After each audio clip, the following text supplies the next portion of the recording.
All right, man, this is how it's about to go down. You know, I've been doing this podcast stuff for over a year, and when I first started, I was like, man, I gotta get somebody on the show that's been meaningful to my career, someone that I've known for a long time, and I'm glad to finally make it happen. My man, Lil Flips in the building. Was good. Yes, sir. What up? What up? What up, Hey, man? I gotta tell you this, man. I gotta tell you this. So, I'm talking to the broad audience right now. Right. You know, whatever camera we're on. All 7 of them. So, people that don't know, me and you got a history, man. You know, I've known you for a long time. And to those that don't know, this man is actually the person that first gave me my break in terms of like administrative work in the industry. You were the first national artist that really gave me an opportunity to get my fingerprints on some stuff. You know what I'm saying? You let me do some social media management for you early on, Twitter, YouTube, designed your website. And, you know what I'm saying, really got an opportunity to kind of get some insight on how the industry worked. And to be honest with you, I've never really told you how much I appreciated that, man. So it means a lot to me to have you here. And I thank you for, you know, taking that shot on me early on in my career. Man, no problem. Like, anytime I run across somebody that's willing to invest in themselves, time, money, you know what I mean? No amount of miles is too much, then I extend, you know, extra, you know what I mean? Because it's a lot of people complain about not being where they want to be, but driving to New York is too long for them. Yeah. But they'll stand in line for half the hours for some Jordans. Yeah. You stood in line for 12 hours, hell, you was halfway to New York. True. You know, so that's how I move. Well, I mean, and I think with that being said, you know, over the years, like, I've seen so many, like, people come and go around you, you know what I'm saying? And you've always been somebody that's always given a lot of people opportunities. And I think for me, early on, just kind of remembering, like, damn, you know, Flip really kind of gave me an opportunity to get my hands on social media management before it was called social media management. Yeah. You know what I'm saying? Like, True.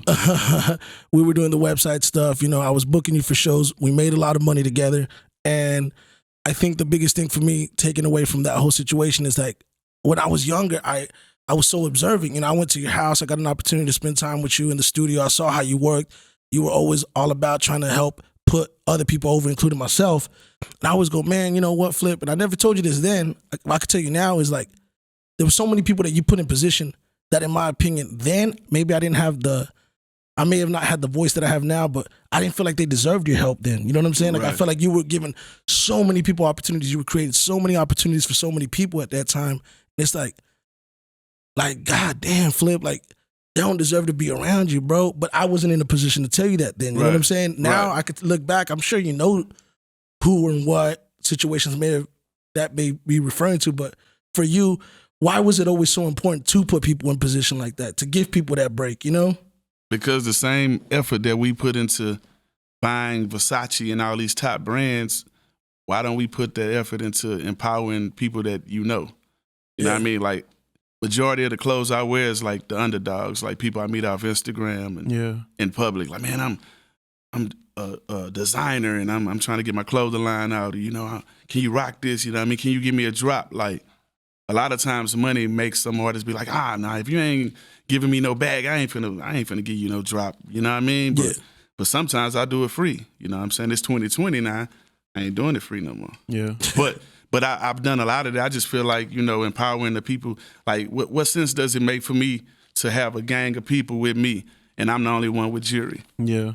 I'm the only one with, you know, Rolls Royces. You know what I'm saying? My underboss, the Black Al Capone, he got a Bentley and a Maserati. Like, everybody around you, you know, you should at least give them the opportunity to be moguls. Everybody not meant to be a mogul, though. You know what I mean? So those people, you know, I believe in just trying to give a person an opportunity and give a person that push.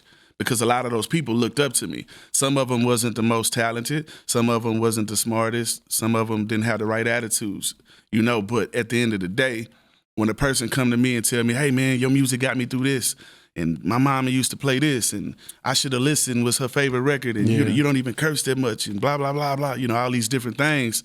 Anything you need me to do, I'm down to do. So in my mind, hey, you know, the more soldiers, the more you can maneuver. You know, and I can attest to that. You know, one thing about you is that you've always, you know, since I've known you, you know, and this goes back to, you know, the beginning of our working relationship. Right. You took an opportunity. You worked with me early on when I was still kind of breaking in. Yeah, I had to work with Crook and I had already worked with Royce the 5'9".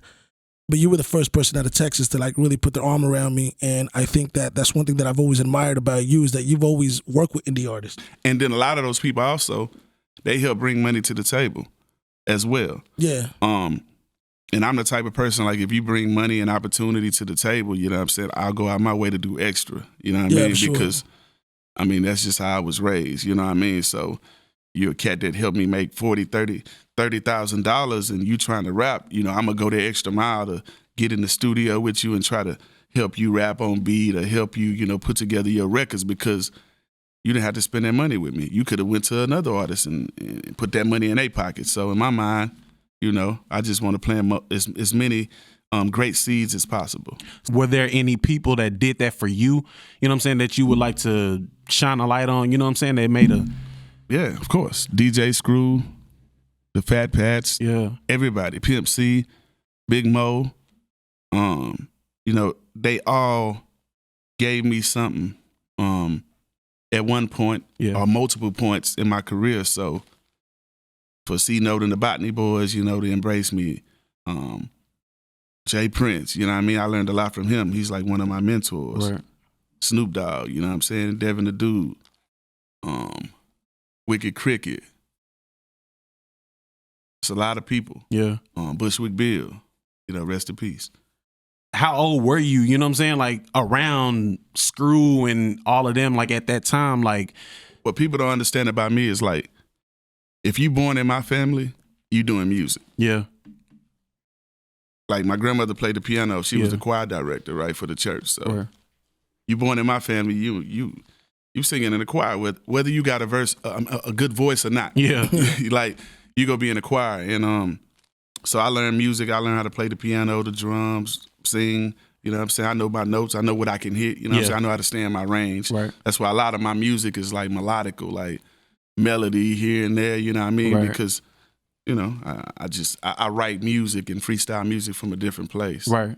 Well, you know, and I think that's one thing that's always impressed me about you. You know, it's the year 2020, and people don't realize, you know, you're still not 40 years old, man. You got in this game very early on, you know, and you popped, and you became a national recording artist, and you were on as a teenager.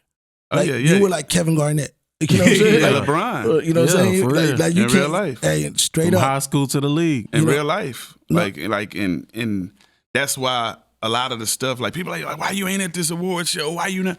Like, I don't care to be at every award show. You know what I'm saying? I was already there, you know, Source Awards, BETs, Grammys, American Music Awards, you know, presenting awards. You know, I started out doing music for God, right, in the church, right? So I'm going to do music whether I make a dime or not, you know what I'm saying, out for money. But yeah, it's 2020, you know, the 20th anniversary of the Leprechaun. And that's why my last album I'm dropping is the Leprechaun 2. You know, on St. Patrick's Day. And that's crazy. And I wanted to get into that right now. You know what I'm saying? You talking about it being your last album. You starting so young, like, would you attribute some of your, you know, I wouldn't say mistakes, because everything that, you know, the name of the show is called Nothing Beats Experience. Mm-hmm. Obviously, experience is the best teacher. So you went through a lot early on in your career. And believe it or not, here's a true story. I never shared this with you. Before I actually met you, right? Before I started working with you, because I booked you as a promoter the first time I worked with you. Yep. Hey, man, you know, Flip, you know what I'm saying? There's been rumors in the past of him being difficult to deal with. And I always thought, like, man, I never got that version of you. Yeah. I never got that version of you. You were always, you know, all about trying to help out, all about trying to pay it forward. But I always wondered, like, maybe that was just a young version of you. You know what I'm saying? No, I'm just a no nonsense guy. Yeah. You know, you can't like just, you know, try to lie to me or finesse me. I've heard every, you know, type of lie, you know, promoter or anybody trying to get something from you can tell you. You know what I'm saying? But some people believe in doing good business. My dad taught me to do great business. A person that do great business, I'm pretty much the promoter's best friend. I'm the artist that's go chill with the fans, take pictures, not act Hollywood, not leave when I do my set. You know what I'm saying? I'm going to save some extra, you know, merch to give to the bartenders because they can't stop working and take pictures, right? So I know they want pictures too. So I'll, hey, get these to your workers. You know, I'm that type of person. You pay me to do 20-minute show, I'm going to do 30. Yeah. You pay me for an hour show, I'm going to do an hour and 30. I'm going to always give you that extra. So you come back and be like, you know what? After you go deal with all these other artists and they Hollywood and they don't want to even come out the dressing room and take a picture with your mama and blah, blah, blah, blah, you going to be like, damn, man, we got to book Flip again. So everywhere I go, they always all my people that book me are repeat customers. You know, and I could attest to that. Yo, man, like that was one thing that I picked up on pretty early on being around you. You know what I'm saying? Like I think we did a show one time and it was like in the middle of the country. I don't even remember what city it was. It was like in the middle of nowhere, Texas. Like Middle of Texas. Yeah. population us, you know? like and we were in there and like you went out there and you performed like if there was 10,000 people in that building and you showed love to every single person. I'm like, man, this has to come with, you know, and I'm just observing. Because, you know, I'm a young guy and I'm hungry to get into business. I'm watching you and I'm seeing like, all right, you know what I see him doing is building that rapport and building that long-term clientele. So, I mean, I definitely got to give it up to you on that. You know what I mean? And one thing that I don't think people understand or realize, and to people that may have assumed that after, you know, you kind of took a break from music, because people don't realize that was your decision to take a break. But the crazy part, I never took a break. But you never, that's what I was going to say. I never took a break. I was dropping mixtapes and all that. I just wasn't with a major label. It wasn't just millions of dollars put behind every project, but I was still. And you were still getting booked. Right. I would know because I was helping you book some of those shows. But the world, You know what I mean? and most of the world, they're brainwashed to thinking if you're not on the radio anymore, or like they usually play you, or you're not on TV, or you fell off. But you came from that underground hustle, you know what I'm saying? So, and a lot of people, they're not used to that. Yeah. Like you said, like if you're not on K104 or you're not on 97.9 or whatever, you know what I'm saying? They figured, oh, this person fell off. Like, nah, man, like this is how I was getting it from the beginning. I'm where I was at. Like, Yeah. nothing's changed for me. Yeah. You know what I mean? But that's why we gotta set the example to deprogram our people. Like I had to deprogram my mind from a lot of stuff that I was taught and that was embedded in my head. But see, I grew up in a house full of Black Panthers, athletes, boxers, Army vets as well, barbers and beauticians. Yeah. So all entrepreneurs. So just imagine all the different things that's in my head. That's why even no matter what room you put me in, I'm gonna come out with a deal. Yeah. And that's why I was able to pass up people that I looked up to and that, you know, came out before me, is because my hustle was way, way different. Yeah. You know what I'm saying? My dad was a master car salesman. Well, master. Yeah. Like it's a difference in being a car salesman. To be a master car salesman, you have to go to DC and get certified, take an extra class. Right. So I'm like the Terminator, you know, souped up. Yeah. Like I learned from what I learned from him. I learned what I learned from Jay Prince. All the people that I learned from, I'm like them, like souped up. Yeah. Well, you know, we can do a stat fact. You know what I'm saying? You might still be the best-selling rap artist ever out of Texas. I am. You know, you held these ringtone records and 25 million albums worldwide, 14 million ringtones. That's crazy. And here's what's wild about it. You know what I'm saying? And this is what people don't really understand. And I wish that people really can take this from your story, is that you're a very self-sufficient person in the sense that, like, and I'm speaking firsthand experience now. You never really had a manager. You still don't really have a manager. You've always been pretty self-sufficient. It's always been just you. Well, I got one now. I got A-Dot, my manager now. But for the longest, it was just me, and then my dad helped out some, and then it went back to me, and then literally about a year ago, I just said, you know what? I got all these other things I'm doing. Here, A-Dot, handle that. So now I got a manager because I want to alleviate myself, because, man, when you talking to different people, there's so many people play games and shit like, oh, yeah, I only got this amount of money, and can you do it? And then you show them love, and then you go to their town, and then, you know, you go to strip club, and then they throw like 2,000, 3,000, 4,000, and you're like, damn, you told shit, you could have just gave me what. You know, like, so that's why I'm the type of person, if you honest with me, like, hey, man, this is what I got, you know what I'm saying? This is what I can do, you know what I'm saying? Then I'm going to go the extra mile to help you, because you spending your last. I had a dude spend his lawyer, he had to spend like his lawyer money. He was like, man, I want to do a record with you so bad, I'm not even paying my lawyer. Yeah. Wow. You know what I mean? So you know, I just vibe with people, man, and if they don't bullshit me, you know, but now he can talk to all those people and figure it out. But Who's the real. point that I'm trying to make is that you've always done the bulk of everything on your own, or from ideas that came from you. Yep. And then obviously there's been endorsements and situations that have come to you that you say, okay, you know what? I'm going to take this on because it makes sense for me, or I want to be part of the situation. Yep. I mean, people don't understand. You published a book. You know what I'm saying? Don't let the music industry fool you. And we got a cartoon coming, and we have a worldwide seminar. We go to state to state, and my book is about to become a college course in a few colleges. And you did the video game app, which, by the way, I'm a little salty because I want to be a playable character on your video game. You know what I'm saying? What we about to do next? It's H-Town fights. It's Man. H-Town You know what I'm saying? But look, we about to have a contest. Y'all hearing it first. We gonna have the fans around the world vote which town should get it next. Yeah. You know, because right now we know we doing Memphis next, and we doing New York. You know what I'm saying? And then after that, it's like a vote. Shit, Atlanta, man. Hey, that's why we gonna have it voted. Yeah. You know what I'm saying? Yeah. A lot of my family in Memphis, you know what I mean? Shout out to Orange Mountain Quid, my brother. You know what I mean? Yeah, so, I mean, now let's go back to the album. You said this is your last album.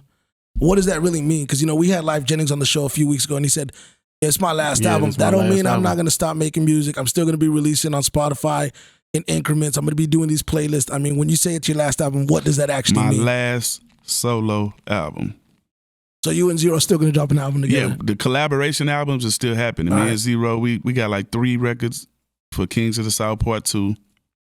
Me and Lucky Luciano doing an album called Press Your Luck. Me and Lazy Bone doing an album called Legacy. Me and Tum Tum doing an album called Made in Texas. Then I'm doing like some EDM stuff with DJ Crisley and DJ Doughboy and DJ Seb and DJ Marshmello. So after that, you know, movie, you know, apps, the games, blah, blah, blah. Like, because I got 2 games out. I got H-Town Fight Minis, and then I got Lil Flip Saves Christmas. Yeah, I seen this shit. Yeah. You know, I have to say this real quick, man. You know, another thing that I admire about you a lot, and I think that people are this is why people really fuck with you, man. I'm gonna tell you why. I know why a lot of people gravitate towards Little Flip and have for so long, is because for us, it's always been so important to have people embrace the Latino community, the Hispanic community, the Mexican community.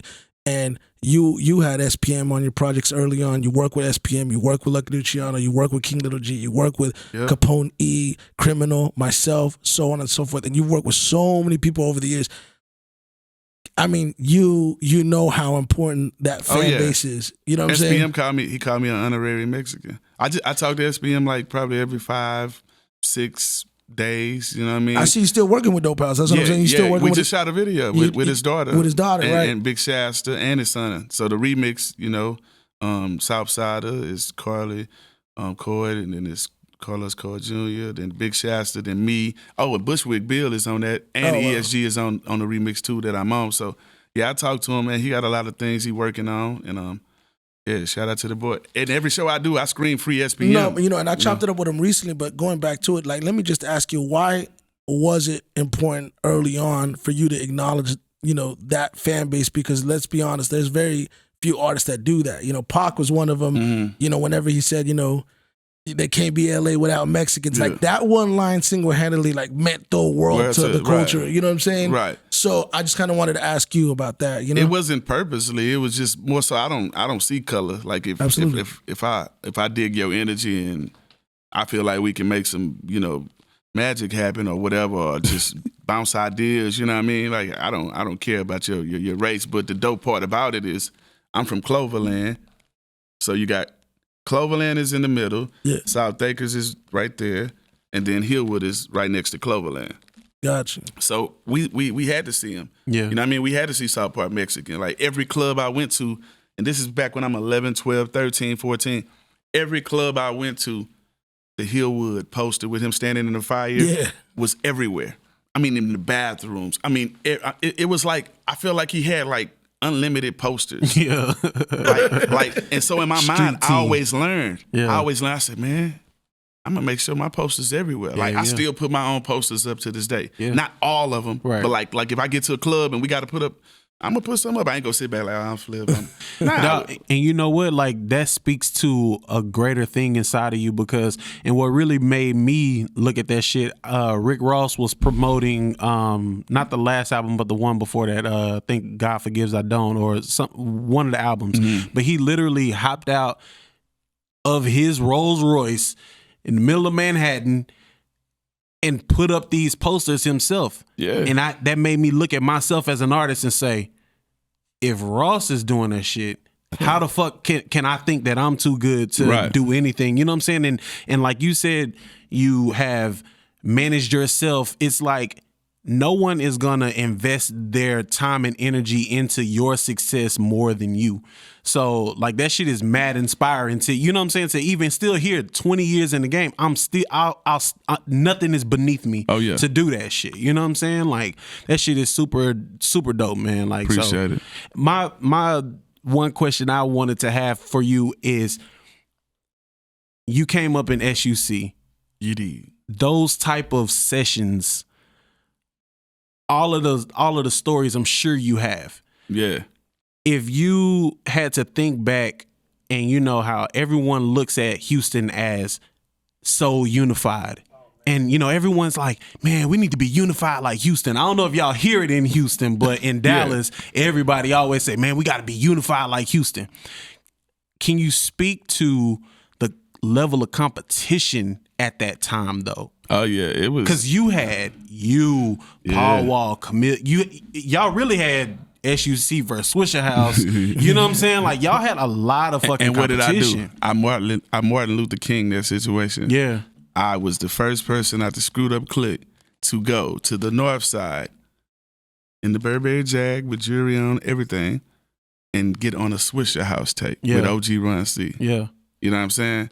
Like, I wanted to show that, man, we got people, because I got family on the north side. You know what I'm saying? So that's how I ended up discovering and signing Lil Run and, you know, doing business with him. But yeah, like those sessions was like epical. You know what I mean? Like it was. And when I was living it, sometimes I would like, you know how you had that outer body experience, like I'll be in the moment like, damn, I'm really at Screw House. Yeah.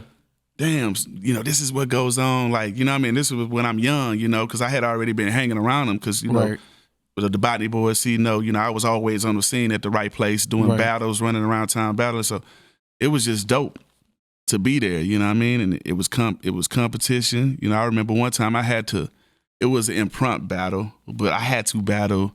It was me, Pokey, and Hawk, and we was in Yellowstone at one of Pokey old spots, and we was just the beat was playing, and they was like trying to double team me, man. I had to give it to them. I like for real, like, and once we had got done freestyling, they was like, yeah, dude, you cold, because they was trying to hit me with that. You know what I mean? They was double teaming me, man, and I was like, you had to say one bar, and then you say one bar, and you like, it was epic moments, man. Well, you know, and I think part of the competitiveness that, you know, he was referencing to was because, you know, I had Paul Wall on the audio version of the podcast, you know, and we were talking about it, and he was like, man, you know, there's always been this preconceived notion that Houston is so unified, but there was a period of time where it was hard. People were really being competitive. You know, I mean, and this is crazy to me because, you know, obviously I saw a photo on your Instagram recently where you and Slim Thug did a video together. But there was a point in time where you guys weren't getting along. You know what I'm saying? There was a point in time where all these guys weren't getting along. This guy was getting along with that guy, Mike Jones, Camilla, whatever the case may be, right? I think that's kind of where we were like, over here back in DFW or other parts of the nation, they were really like, man, Houston's unified. And we're like, nah, man, everybody want to be the top dog over there. Like, no different. But at what point do you say that, you know, like for you personally, that kind of went like, yo, man, like that was a special time in terms of the music that was coming out and the competitiveness that drove all of us to be the best versions of ourselves. But at what point you're like, man, that don't even exist. It's all about, you know, moving forward and collaborating and doing stuff like that, you know? It happened naturally. Everybody just pretty much matured. I mean, once you realize it's enough championship rings for everybody, like if you play hard enough, you know what I'm saying? And majority of the people, you know, ended up getting plaques, you know, some kind of plaques. It don't matter, gold or platinum. All I wanted was one gold album. So, you know what I mean? So, you know, as we matured, like, man, it was just like, man, let's get this money and do what we got to do. Some of the shit, we don't even speak on it. Like, we don't even talk about, hey, man, you know what, why I was really mad. Like, we just, like, let's start new. Let's start new. You know what I mean? And I feel like if you let stuff go, especially if it ain't really about nothing, like man, we can make billions together, and that's what we do. Well, I always say that, man. I was like, man, there's nothing that a conversation can't fix, FYI. But I think beyond that, none of this is real. You know what I'm saying? It's like everybody, you know, it's like there's, you know, our real life is our families, you know, our relatives. The music stuff is part of who we are, but that's not life. So it's it's competitive. I get it. So, I remember vividly, like I was like, man, again, going back to you, when I first heard of you, I was a freshman in high school, I think, or maybe a sophomore in high school. I don't remember. But I remember that I got the Leprechaun CD. It was 1999. Some girl comes up to me. It's like, yo, man, this is the guy. And that's when I first heard of you. Then as time progressed, my cousins were big fans of yours. And then they started playing your music to me. And I was like, man, he's dope. I remember that you were the first one that I heard, at least at the time, put Camilla on a big record. Yeah. So it was special to me in 2015 whenever I brought Camilla, really one of his last solo shows that he ever did.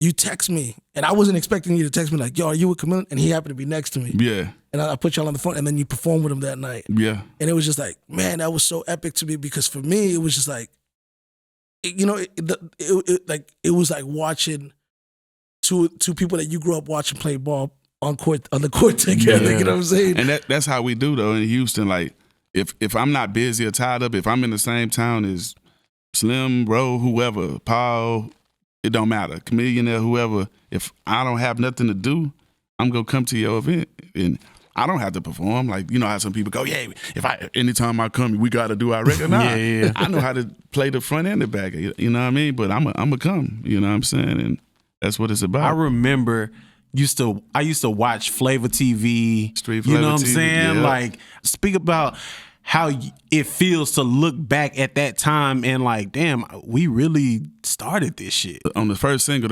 off the Leprechaun 2 is called The Way We Ball Part 3. And I talk about a lot of the stuff that I was the first to do that I didn't get credit for. Yeah.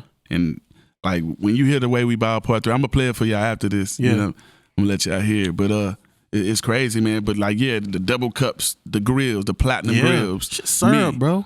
All of everything. that shit. Yeah. Like the yellow diamonds. Yeah. Like, you know what I mean? Even Troy Ave hit me when they're like, man, Lil Flip was the first one to put us on the Fruity Pebble Color Stones. You know what I mean?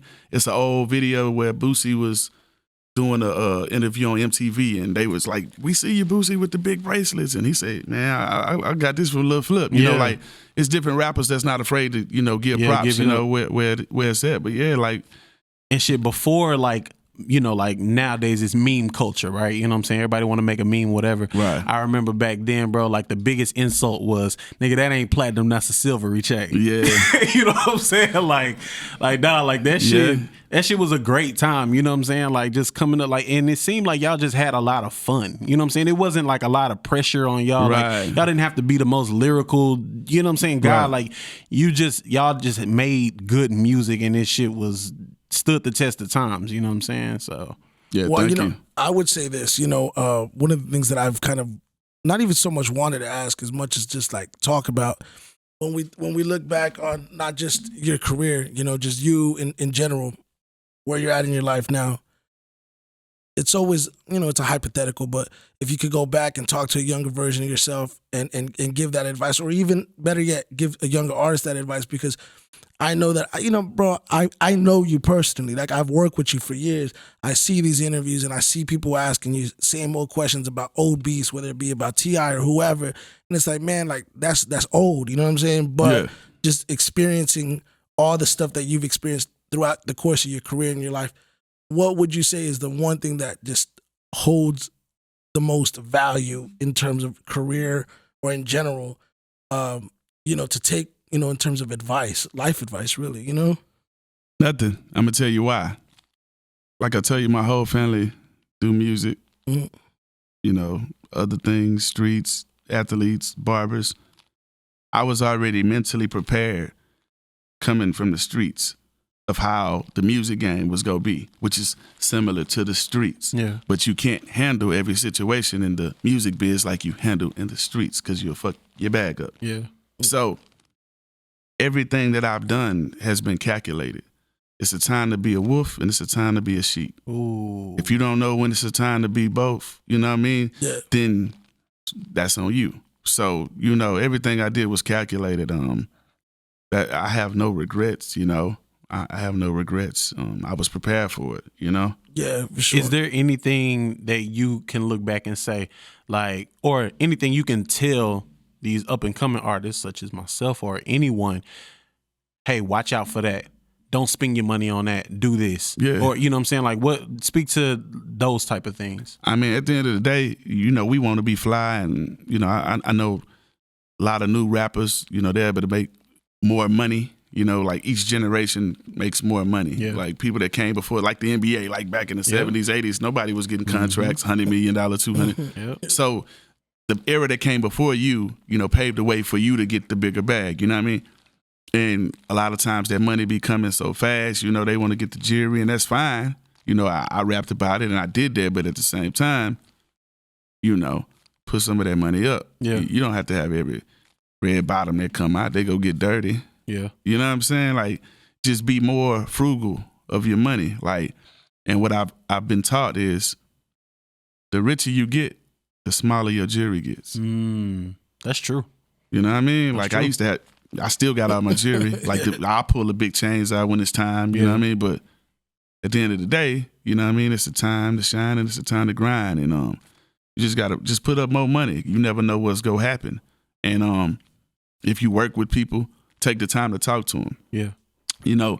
Because if you don't have a conversation with the people that work with you or for you, then you'll never know what they really thinking. And sometimes you got to pull people to the side alone. Yeah. Because nobody wants to be embarrassed. Sometimes a person want to talk to you, they don't know how to approach you.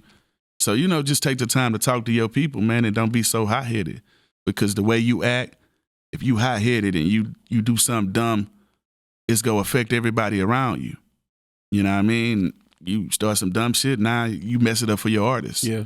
You know what I mean? So you have to be mindful of how you carry yourself. That's why my dad always told me, you're a king. It's your choice if you go be a king of the people or a tyrant. Yeah. It's a Either difference. way. Yep. So me, I don't really get into like issues. If you know what I mean? Like I'll have a conversation and move past it. You know what I'm saying? Like I like to have an understanding so nobody's confused about it.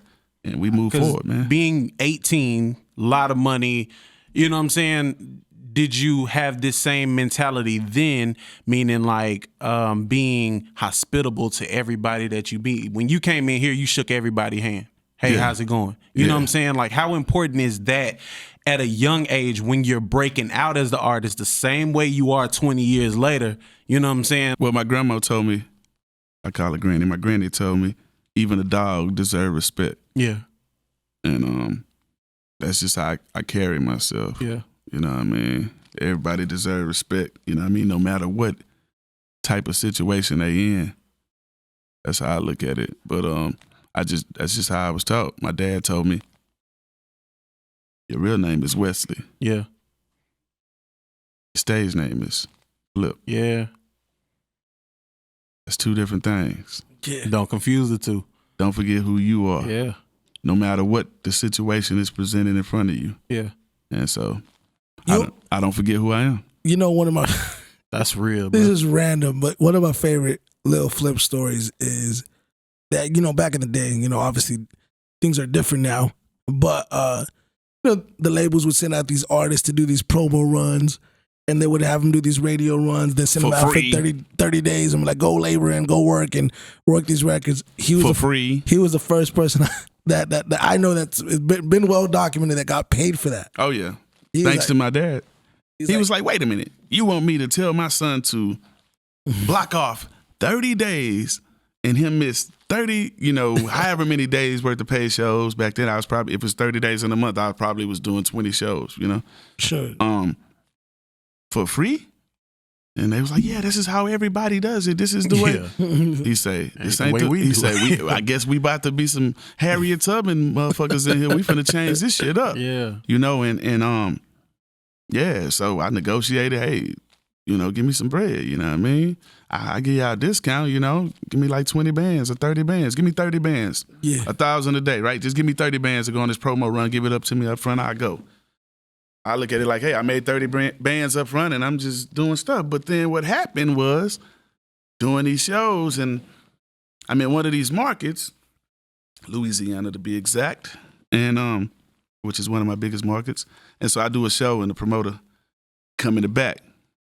He's like, who do I give this $8,000 to? Me. I'm like, $8,000 for what? Oh, Yeah. for the show, Oh yeah, me. Yeah. Yeah. So after that, I'm calling like, wait a minute, y'all told me this was a free promo run, right? Why are some of these dates people getting paid? What's going on?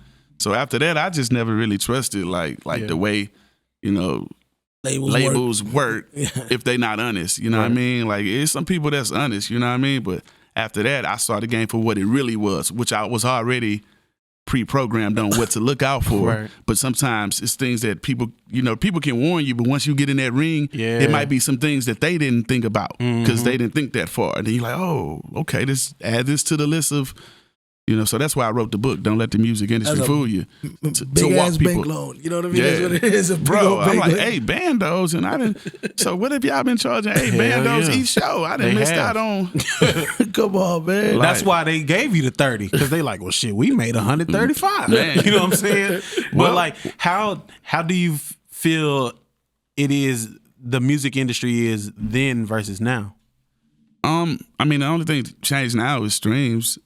A person can listen to your music in 1,200 of them, and then it counts, or 1,500, and then it counts as an album sale. So a lot of times that has a lot of the newer artists with the big head, like, man, look, I got another plaque. And that's fine. We know, history and things change, but it's a difference. I feel like a stream is the equivalent to somebody walking into sound waves, and how they used to have the albums on the wall, and you listen to it in there if you like it. Yeah, but you didn't get counted for no sale. Yeah, because 1,200 people went to that booth. Yep.